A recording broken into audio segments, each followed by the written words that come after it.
Selamat pagi, selamat datang di Ibadah Bahasa Indonesia Gereja ICA Surabaya. Kami senang sekali Anda bergabung dengan kami di pagi hari ini. Baiklah, sebelum kita mulai ibadah pagi ini, berikut adalah informasi penting untuk Anda ketahui. Mari melayani Tuhan dengan talenta Anda. Berikut adalah beberapa posisi yang membutuhkan volunteer saat ini. ICA Kids, Social Media Team, Photographer, Mic Operator, dan Service Director. Silakan scan QR Code berikut ini untuk mendaftar dan tim rekrutmen kami akan menghubungi Anda. Natal segera tiba dan kami membuka kesempatan bagi Anda untuk bersama mempersiapkan perayaan Natal ICA tahun ini. Bila Anda ingin merasakan sukacita Natal sambil melayani bersama, silakan mengisi formulir di tautan ini dan pilih Christmas Production, lalu Anda dapat menemukan beberapa pilihan pelayanan. Kami membutuhkan banyak bantuan untuk merayakan kelahiran Yesus di tahun ini. Mari saling membantu dalam sukacita Natal. Demikianlah informasi yang perlu Anda ketahui. Selamat hari Minggu.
Selamat pagi ICA, selamat datang di Kebaktian Bahasa Indonesia. Kami senang sekali saudara bisa bergabung bersama-sama dengan kami.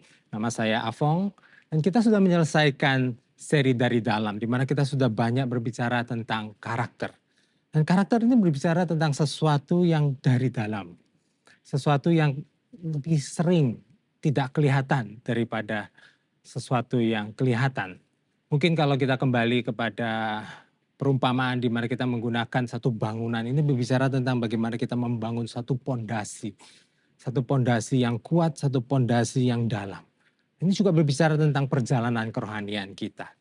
Di mana memang setiap kita semakin hari biarlah bisa semakin dalam, ya, semakin dekat dengan Tuhan kita.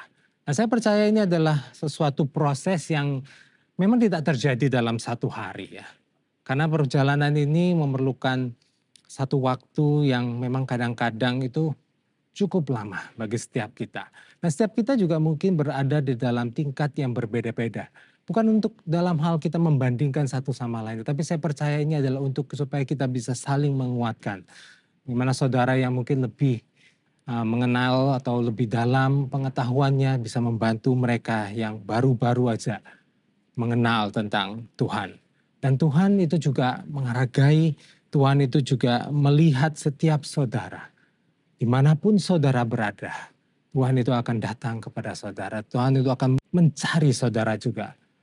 Tidak peduli di mana posisi iman kita atau di mana perjalanan iman kita bersama-sama dengan Dia. Yang paling penting buat kita itu adalah di mana kita itu mau terus bergerak, di mana kita itu mau terus bertumbuh. Semakin hari semakin kita bisa dekat dengan Kristus. Pagi ini khususnya kita akan memulai satu seri yang baru. Karena kita akan memulai kembali dari awal, yaitu kitab Kejadian. Seri ini akan kita namakan Sejarah yang Terlupakan. Dan khususnya pada pagi hari ini, kita mau kembali kepada awal. Mari saya ajak saudara-saudara juga untuk membukanya itu dengan doa. Tuhan, terima kasih buat hari ini. Biar ya Tuhan, Engkau yang pimpin setiap kami. Engkau yang bawa setiap kami ya Tuhan kepada Engkau. Engkau yang bangun Tuhan kami dari dalam ya Tuhan. Untuk semakin hari kami semakin kuat. Engkau yang bertemu dengan kami Tuhan. Dimanapun kami berada dalam perjalanan kerohanian kami. Karena kami percaya ya Tuhan bahwa Engkau menghargai, Engkau mengasihi kami ya Tuhan. Dimanapun kami berada. Engkau yang bawa kami di dalam perjalanan ini. Dalam perjalanan kerohanian kami. Untuk kami belajar lebih dan lebih. Dan khususnya pada pagi hari ini ketika kami mau kembali melihat sesuatu dari awal ya Tuhan. Biarlah ini juga memberikan kami satu pengajaran, memberikan kami ya Tuhan satu hal yang baru bagi setiap kami. Untuk kami bisa belajar akan mengenai Engkau, akan mengenai bagaimana kami bisa semakin hari semakin dekat dengan Engkau juga ya Tuhan. Terima kasih, hanya di dalam nama Tuhan Yesus kami berdoa. Amin. Saudara, kita akan memulai dengan perjalanan kami bersama-sama dalam 3 pasal yang pertama dari kitab Kejadian. Dan di sini saya mau ngajak setiap saudara juga. Kalau saudara pikirkan juga, dulu pertama kali saudara memulai perjalanan kerohanian saudara, pertama kali saudara mengenal Tuhan itu bagaimana? Saya percaya ini juga memberikan kita satu ingatan, memberikan kita satu memori ya, atau kita juga bisa berucap syukur karena kita bisa melihat bagaimana Tuhan juga sudah begitu baik, bagaimana Tuhan juga sudah memimpin kita selama perjalanan kita dari awal sampai sekarang. Bagi saudara yang mungkin bahkan yang sudah berpuluh-puluh tahun mungkin sudah mengenal Tuhan, itu bahkan saudara bisa melihat lebih jauh. Bagi saudara yang mungkin baru-baru mengenal, saya percaya ketika saudara sungguh-sungguh mau mengikuti Dia, ini akan menjadi satu yang saudara pegang sampai akhir hidup kita semua. Saudara, kita akan mulai dengan Kejadian pasal 1 ayat yang pertama. Di situ dikatakan pada mulanya Allah. Saudara, kata ini aja sudah memberikan kita bagaimana segala sesuatu itu bersumber dan berawal dari Tuhan Allah itu sendiri. Saudara, itu berarti Allah sebagai awal, Allah sebagai sumber, Allah sebagai permulaan dari segala sesuatu. Berarti saudara, kita juga tidak bisa melihat Alkitab ataupun seluruh firman Tuhan di dalamnya tanpa kita bisa melihat, tanpa kita menyadari, tanpa kita menyetujui kalau semuanya itu berawal dari Tuhan. Kejadian 1, khususnya ayat yang 1 menempatkannya sudah sedemikian rupa. Kalaupun kita lanjutnya, kita bisa melihat itu diperteguh kembali. Di Yohanes pasal 1 ayat yang 1 juga. Dikatakan di sana pada mulanya adalah firman. Dan firman itu bersama-sama dengan Allah. Dan firman itu adalah Allah. Pada mulanya, dari sejak semula, Allah itu ada. Keberadaan Tuhan ini saudara, keberadaan Tuhan yang dari awal, inilah yang menjadikannya sebagai satu dasar argumen. Di mana Tuhan itu adalah sebab yang tidak disebabkan oleh hal yang lain. Atau on cause, cause. Atau dia adalah sebab yang pertama, first cause. Di mana ini adalah sesuatu yang dibawa oleh Thomas Aquinas. Dia adalah salah satu intelektual orang Kristen juga, Bapak Gereja. Dan ini juga memberikan kita gambaran akan bagaimana karakter Tuhan itu. Akan bagaimana Tuhan itu sendiri. Bahwa Tuhan adalah sebab dari segala sesuatu. Tuhan ada dan bumi itu pun ada karena Tuhan. Dan segala sesuatu itu ada karena Tuhan. Lalu dalam ayat-ayat selanjutnya kita bisa melihat bagaimana langit dan bumi diciptakan. Ayat ketiga, jadilah terang. Ayat yang keenam, jadilah cakrawala. Ayat yang ke-9, jadilah daratan dan lautan. Ayat yang ke-11, jadilah tumbuh-tumbuhan. Ayat yang ke-14, jadilah matahari, bulan, dan bintang. Ayat yang ke-20, jadilah binatang di dalam laut dan juga di udara. Ayat yang ke-24, jadilah binatang di darat. Lalu Tuhan melanjutkan dengan menciptakan manusia. Dan disinilah kita akan bersama-sama kembali melihat lebih dalam apa yang sudah ada dari semula. Sesuatu yang sudah ada dari awal.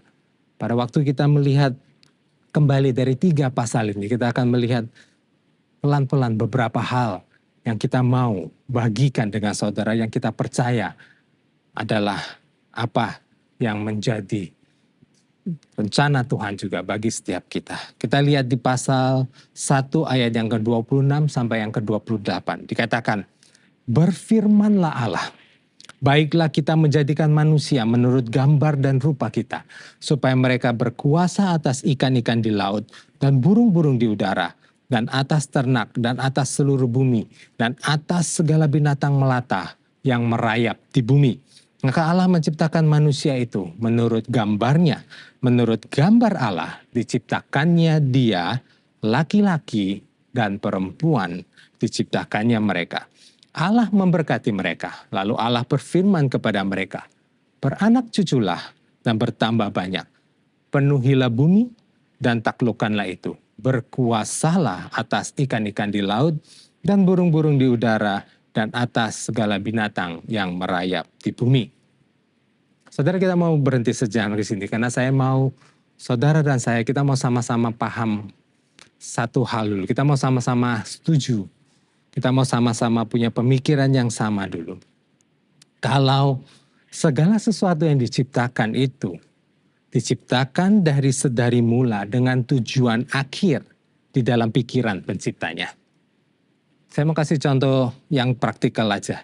Misalnya ketika manusia itu memikirkan tentang kursi misalnya. Dalam proses pembuatan kursi itu, akan dimulai dengan apa yang menjadi tujuan akhir. Apa yang akan didapat ataupun apa yang menjadi goal, tujuan, hasil akhir dari kursi tersebut. Oh, mungkin barang ini akan menjadi satu tempat di mana manusia itu bisa duduk dengan nyaman. Dan sini kita mulai proses pemikiran akan desain itu. Mungkin kita akan mulai mikir, oh ya lebih baik ada sandarannya. Supaya punggung kita itu tidak cepat capek. Atau mungkin saudara sebagian yang suka dengan sandaran tangan. Supaya bisa duduk mungkin dengan lebih enak gitu ya. Dengan tangan yang tidak juga jatuh ke bawah. Atau saudara kita akan mikirkan tentang ketinggiannya berapa. Supaya kaki saudara itu juga tidak menggantung. Ini lanjut bahannya apa? Apakah itu kayu, besi, plastik, atau mungkin ada bantalannya atau tidak? Mungkin bantalannya itu nanti kainnya apa, warnanya apa, dan macam-macam lagi. Tapi semua itu sudah ada dari sejak semula. Ketika saudara memikirkan akan sesuatu barang itu, akan sesuatu produk itu. Secara populer memang pendekatan ini biasa dinamakan form follows function. Di mana bentuk itu mengikuti fungsinya. Di mana ketika kita merancang sesuatu, kita akan mendesain sesuatu. Fungsinya apa dulu, hasil akhirnya apa dulu. Dan semuanya itu akan mengikuti nantinya. Bentuknya akan mengikutinya. Kalau saudara bisa pikirkan, manusia saja bisa berpikir dengan demikian. Masakan Tuhan kita hanya asal-asalan ketika dia menciptakan bumi dan isinya. Nggak mungkin kan? Manusia itu diciptakan begitu saja. Seluruh alam semesta itu diciptakan karena apa yang tidak sengaja. Saya percaya ada satu rancangan. Dan itu adalah satu rancangan yang luar biasa bagi umat manusia. Dan kita akan sama-sama mau melihat beberapa hal itu. Kita lanjut di ayat yang ke-26. Dikatakan, baiklah kita menjadikan manusia menurut gambar dan rupa kita. Saudara, yang pertama yang kita bisa perhatikan di sini adalah kata kita. Baiklah kita, dan kemudian dikatakan gambar dan rupa kita. Di sini kita mau sama-sama bisa melihat bahwa dari sejak awal ada konsep kebersamaan yang sudah ada dalam proses penciptaan manusia. Itu berbicara tentang konsep di mana manusia itu adalah makhluk sosial. Itu sudah ada dari sejak semula. Bahwa kita tidak bisa hidup seorang diri saja. Itu juga kita akan bisa lihat nanti dalam pasal yang kedua, walaupun kita tidak akan berbicara panjang di sana, tidak akan bicara banyak di sana. Tetapi kita itu harus hidup dengan orang lain. Kemudian kita hidup dalam kelompok, dalam sebuah komunitas. Di sini saya juga mau ingatkan tentang pentingnya GG Go Group, ICA mempunyai komunitas bagi setiap saudara. Kalaupun saudara perlu cari infonya, tanya ke sana sini, cari di website, cari di sosial media kita, tanya tentang Go Group ICA. Yang kedua saudara, kita tadi setelah baca di ayat yang ke-26 dikatakan, dijadikan menurut gambar dan rupa Allah. Ada sesuatu yang berbeda ketika Tuhan menciptakan manusia. Saudara dan saya diciptakan menurut gambar dan rupa Allah. Seakan-akan Tuhan sudah tahu blueprintnya dia dan dia menggunakan cetakan yang sama bagi kita. Makanya dari sejak awal, pada mulanya Allah itu sudah merancangkan suatu identitas ilahi bagi kita semua. Saudara sedikit pemikiran intermezzo aja juga. Makanya sebenarnya jahat sekali kalau kita sambil memanggil seseorang itu dengan nama-nama binatang gitu ya. Karena anjing, monyet atau babi itu tidak diciptakan dengan gambar dan rupa Allah, saudara. Jangan juga kita sampai menggunakan kata-kata itu bagi sesama kita. Manusia itu diciptakan dan diberikan lebih. Ada kemampuan berpikir yang lebih. Ada kepribadian yang lebih kompleks. Ada moralitas di dalam hati kita. Juga ada spiritualitas. Karena kita juga diciptakan sebagai makhluk roh. Karena pencipta kita itu juga adalah makhluk roh. Dan banyak hal lagi yang saudara bisa lihat. Hal-hal yang baik di dalam manusia sebagai gambaran Allah di dalam kita. Lalu masih di ayat 26 kita bisa membaca. Supaya mereka berkuasa atas ikan-ikan di laut. Dan burung-burung di udara. Dan atas ternak dan atas seluruh bumi. Dan atas segala binatang melata yang merayap di bumi. Saudara, pada mulanya Allah merancangkan sebuah tujuan ilahi bagi kita. Kembali saudara, saya bisa tekankan di sini, saudara bisa lihat. Ketika Allah menciptakan manusia, dari sejak awal dia sudah punya tahu apa yang menjadi keinginan mereka bagi tujuan akhirnya. Dan sini dia berbicara tentang apa tujuannya Tuhan juga menciptakan manusia itu. Ada satu rancangan bagi manusia untuk menjadi perpanjangan tangan Tuhan di atas muka bumi ini. Di mana kita itu berkuasa atas apa yang ada di bumi dan atas segala binatang. Ini menunjukkan Tuhan itu mau bekerja sama dengan kita untuk mengusahakan bumi, merawat dan mengembangkannya.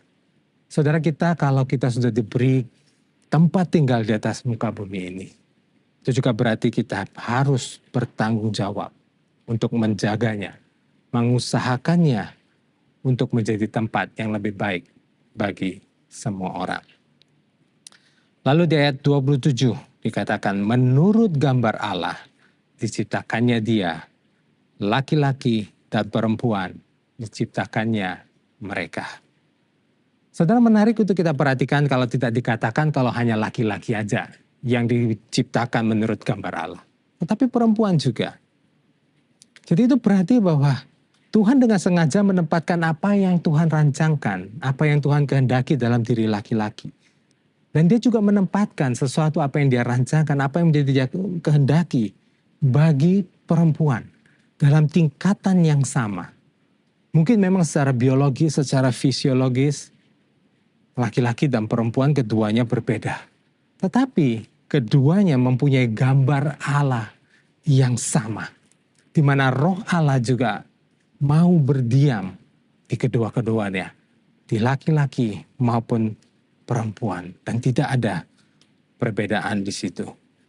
Tugas yang sama, laki-laki dan perempuan diberikan untuk bisa berkuasa atas bumi, atas binatang.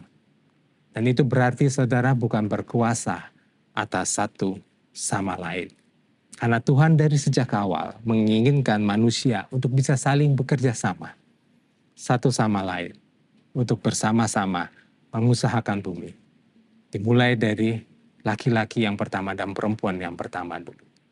Untuk bisa bersama-sama bekerja sama. Ayat yang ke-28 dikatakan Allah memberkati mereka.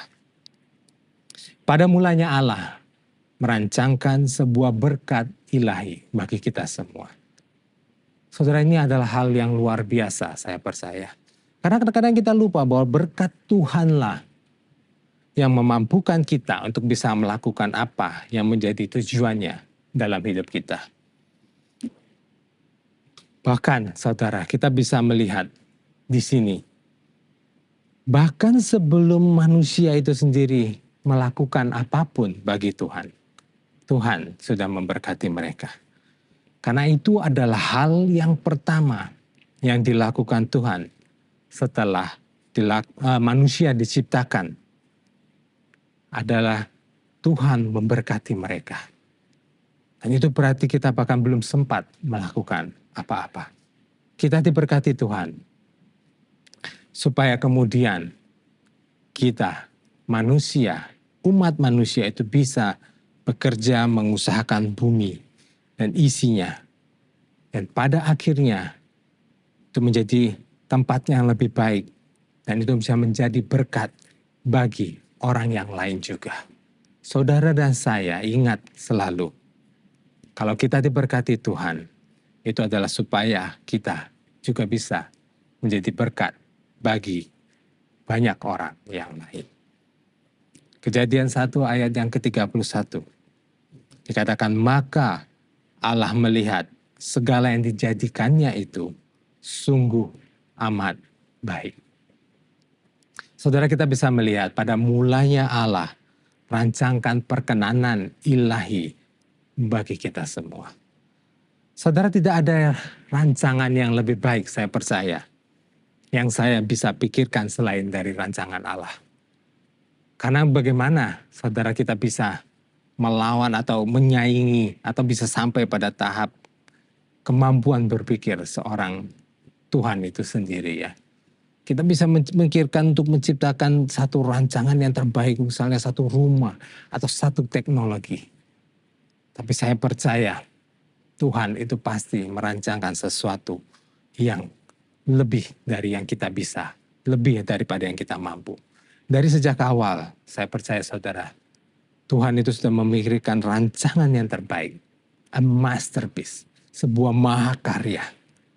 Dan inilah kita juga bisa lihat ketika semua sudah berhasil, ketika semua sudah selesai dia ciptakan, dia melihat bahwa itu adalah sungguh amat baik.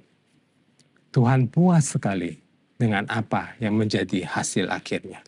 Dan Allah berkenan dengan ciptaannya. Dan itu juga menunjukkan kepada kita. Dari sejak awal Tuhan itu punya pemikiran. Dari sejak awal Tuhan itu punya rancangan. Bagi setiap kita.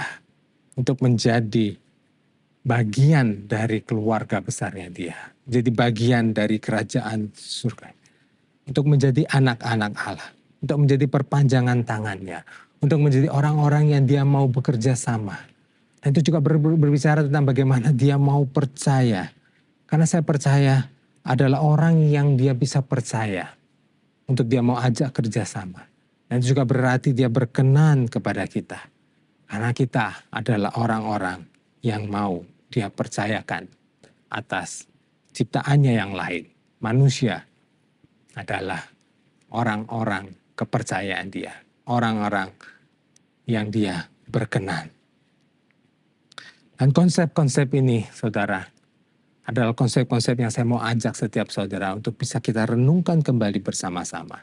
Ketika kita sudah kembali ke awal penciptaan ini. Di mana kita itu sudah diberikan tujuan yang ilahi. Kita diberikan identitas yang ilahi, perkenanan yang ilahi, dan berkat yang ilahi. Tapi ketika kita lanjut, dan sayang sekali ketika kita sampai ke pasal yang ketiga, di situ kita bisa melihat bagaimana juga ada kejatuhan manusia ke dalam dosa. Nah saudara, dosa itu merubah segala sesuatu yang sudah dirancangkan oleh Tuhan kepada kita. Dosa itu merusak apa yang menjadi rancangan awal. Identitas ilahi kita di dalam Tuhan itu sudah dibelokkan kepada ilah-ilah yang lain. Dan saya percaya salah satu ilah yang paling besar, yang paling merusak, bahkan bagi zaman sekarang ini, adalah di mana kita itu begitu berpusat, begitu kita itu berfokus, begitu kita hanya memikirkan kepada diri kita sendiri. Di mana dulunya semuanya itu berawal dari Allah. Tapi sekarang itu berpikir tentang kita sendiri. Apa yang paling baik buat kita. Apa yang kita pikir paling baik buat kita. Apa yang kita rasa paling baik buat mereka kita. Dan kita melakukannya itu semua. Apapun yang kita pikir baik, apapun yang kita pikir benar dalam pengertian kita. Itulah yang kita lakukan. Lalu saudara, kita juga bisa melihat bagaimana tujuan ilahi untuk mengusahakan bumi itu sudah dirusak menjadi satu ajang perebutan kekuasaan. Karena manusia berlomba-lomba. Siapa yang bisa menguasai paling banyak. Entah itu sumber daya alam. Entah itu ternak mungkin. Harta benda.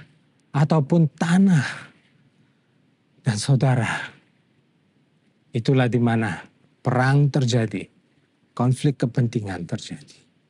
Dosa juga membuat manusia menjadi makhluk yang memikirkan tentang keuntungan. Semata-mata akan keuntungan. Eksploitasi terjadi. Sudah tidak peduli lagi. Tujuan awal di mana mengusahakan bumi. Untuk menjadi tempat yang lebih baik. Untuk memikirkan keberlangsungan bumi dan lingkungan hidup kita.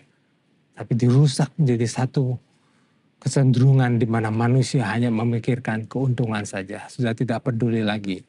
Apakah seluruh bumi ini, lingkungan kita akan rusak nantinya. Berkat ilahi, mana pada awalnya adalah untuk supaya kita juga bisa menjadi berkat bagi orang lain. Tapi dosa itu sudah mempengaruhi kita semua. Untuk menjadi orang yang tidak pernah puas. Kita mau lebih, karena memang semata-mata kita mau lebih. Kita mau menjadi serakah. Dan kita jadi rela melakukan apa saja demi keuntungan pribadi kita. Dan juga pada akhirnya dosa juga yang membuat manusia itu bisa berbuat jahat atas perkenanan.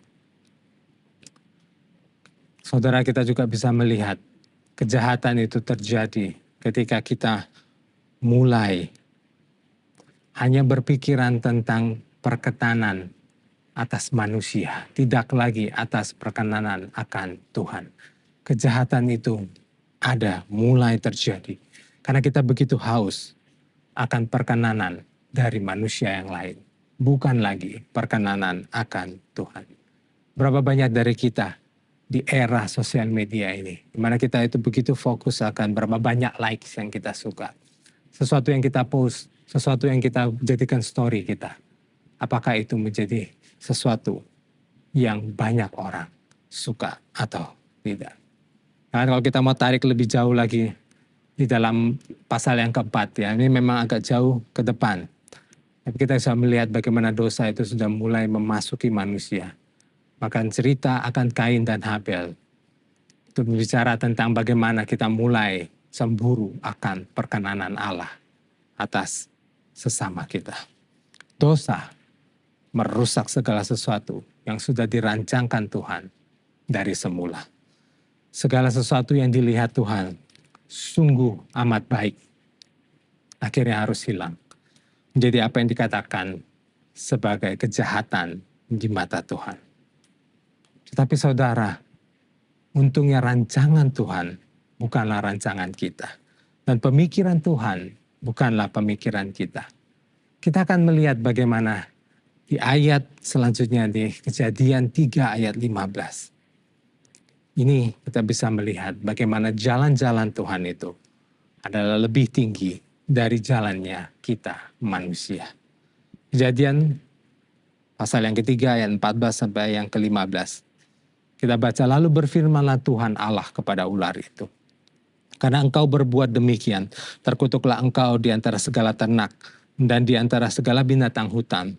Dengan perutmu lah engkau akan menjalar dan debu tanahlah akan kau makan seumur hidupmu. Aku akan mengadakan permusuhan antara engkau dan perempuan ini, antara keturunanmu dan keturunannya.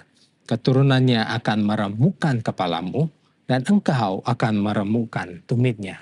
Cepat saja manusia jatuh dalam dosa, kemudian Tuhan mencari Adam dan Hawa. Adam mereka bersembunyi dan ketika akhirnya Tuhan mengetahui apa yang terjadi, Tuhan memulai dari ayat ini, Tuhan memulai memberi hukuman kepada ular itu. Lalu dia katakan ini, bahwa akan ada permusuhan antara engkau dan perempuan ini. Antara keturunanmu dan keturunannya. Keturunannya akan meremukkan kepalamu dan engkau akan meremukkan tumitnya. Saudara, bagi saya pribadi ini benar-benar luar biasa ya. Bagaimana mungkin manusia itu bisa sampai kepada kemampuan dan cara berpikir Tuhan itu. Karena saya sendiri secara pribadi dalam perjalanan iman saya punya banyak sekali pertanyaan akan bagian dari Alkitab, cerita Alkitab ini. Bagaimana mungkin Tuhan itu sudah mempersiapkan segalanya dari sejak semula. Bagaimana Tuhan itu tidak terbatas ya oleh waktu. Itu masih terkadang membingungkan saya. Karena saya tahu kemampuan saya, berpikir saya itu tidak bisa sampai sana gitu. Kemampuan manusia kita berpikir itu secara linear. Yang itu berarti bahwa dalam satu garis ya, ataupun dalam episode berurutan begitu ya. Tapi itu tidak akan bisa menjelaskan bagaimana Tuhan itu sudah bisa melihat sesuatu di masa lampau, di masa sekarang, dan di masa depan. Dan rencana Tuhan itu begitu luar biasa. Tuhan itu sudah bisa merancangkan. Dan itu juga kita bisa melihat bagaimana dari sejak awal, dari pasal-pasal yang masih sangat-sangat awal di sini. Kita bisa tahu bahwa Tuhan itu sudah bisa melihat akan apa yang terjadi nanti. Akan apa yang ada di depan. Bahwa nanti akan ada satu karya penebusan Tuhan. Tuhan Yesus akan mati di atas kayu salib. Dan itu juga berarti bagi kita. Bahwa kita bisa melihat bahwa ada janji di tengah-tengah kejatuhan manusia. Dari ayat yang ke-15 ini kita sudah bisa melihat bahwa Tuhan sudah berjanji. Kalau akan ada penebusan nantinya. Kalau akan ada karya penebusan. Mana Tuhan Yesus akan menebus dosa-dosa manusia. Kepalanya akan remuk dikatakan. Bahwa musuh akan dikalahkan. Bahwa saudara bisa lihat bahwa ini juga menjadi satu kabar Injil yang pertama yang kita bisa ketemukan di Alkitab. Akan juga adalah salah satu nubuatan pertama akan apa yang akan terjadi nantinya di kemudian harinya. Bahwa Tuhan Yesus akan datang. Dia akan mati di atas kayu salib bagi dosa-dosa kita. Dan bangkit kembali. Dan nantinya juga akan naik ke surga. Saudara, kita seakan-akan dibawa kembali ke awal. Tapi juga diberikan akan apa yang akan terjadi nantinya. Sesuatu yang seakan-akan bertolak belakang. Tetapi itu juga bisa terjadi dalam satu titik. Satu titik yang sama. Dan itulah bisa menggambarkan juga indahnya kerajaan surga. Di mana kita juga tahu, kita diingatkan bahwa kerajaan surga itu adalah sesuatu yang ada sekarang dan yang masih akan datang. Kita juga diingatkan akan kenyataan kita sebagai orang percaya. Di mana kita juga harus hidup dengan satu pemikiran dalam dua waktu. Bahwa kita hidup untuk sekarang dan kita hidup untuk yang masa yang akan datang. Kalau apapun yang kita kerjakan sekarang ini akan mempengaruhi apa yang akan datang. Dan apa yang akan datang itu sudah ada bagi kita semua untuk kita bisa terima. Saudara, itu menunjukkan bagaimana janji-janji Tuhan itu ya dan amin. Dan itu melampaui segala konsep pemikiran kita. Itu melampaui segala kemampuan berpikir kita akan waktu dan ruangan dan apapun yang saudara bisa pikirkan. Manusia tidak akan bisa sampai pada titik atau sampai pada kemampuan Tuhan itu berpikir. Hal yang terakhir saudara, pada hari ini yang saya mau ajak setiap saudara untuk lakukan adalah kita mau merenungkan kembali. Kita sama-sama renungkan, kita mau sama-sama pikirkan baik-baik dari apa yang bisa kita lihat ketika kita melihat kembali ke awal. Di mana pada mulanya langit dan bumi dan segala sesuatu diciptakan oleh Tuhan. Kemudian manusia diciptakan. Dan manusia diberikan identitas yang ilahi, tujuan yang ilahi, berkat yang ilahi, perkenanan yang ilahi. Tapi kemudian semua yang itu sungguh amat baik berubah, dirusak ketika manusia jatuh dalam dosa. Dan kutuk mulai masuk ke dalam dunia ini. Tetapi Tuhan berjanji kalau musuh akan dikalahkan. Penembusan dosa akan terjadi. Bagi saudara dan saya itu berarti sudah terjadi 2000 tahun yang lalu. Dan saat sekarang ini pengampunan akan dosa sudah ditawarkan bagi setiap kita. Bagi setiap saudara, bahkan saudara sekarang yang mendengarkan khotbah pagi hari ini. Ataupun kapanpun saudara mendengarkan khotbah ini. Apakah saudara mau menerimanya? Karya penebusan Kristus di atas kayu salib yang menebus dosa-dosa setiap kita. Bagi setiap saudara yang sudah menerima janji penebusan dosa ini. Tetapi mungkin bagi sebagian kita bertanya-tanya, kenapa segala sesuatu di hidup ini tampaknya masih begitu susah? Saudara, saya mau ajak saudara, setiap saudara untuk percaya. Kalau Tuhan itu mengetahui apa yang jauh di depan kita. Tuhan kita itu tidak bisa terbatas oleh waktu. Dan dia tidak terbatas oleh ruang. Dan dia tidak terbatas oleh kemampuan berpikir kita. Dan dia sudah berjanji kepada kita semua, satu hidup yang kekal. Dia sudah berjanji di Wahyu, ayat ke-21 ayat 4. Di mana ia akan menghapus segala air mata dari mata saudara dan saya. Dan maut tidak akan ada lagi. Tidak akan ada lagi perkabungan atau ratap tangis atau duka cita. Sebab segala sesuatu yang lama itu telah berlalu. Mari kita tutup saudara dengan kita berdoa bersama-sama. Mari kita angkat tangan saudara. Dan terima janji-janji Tuhan itu. Saudara, kalau kita sudah bisa melihat kembali dari awal. Bahwa Tuhan sudah merancangkan sesuatu yang sungguh amat baik bagi setiap kita. Tuhan sudah merancangkan tujuan yang baik. Tuhan sudah merancangkan satu berkat yang terbaik. Tuhan sudah merancangkan satu identitas yang terbaik bagi kita. Dan Tuhan sudah merancangkan perkenanan yang baik bagi kita semua. Walau itu sudah dirusak ketika manusia jatuh ke dalam dosa.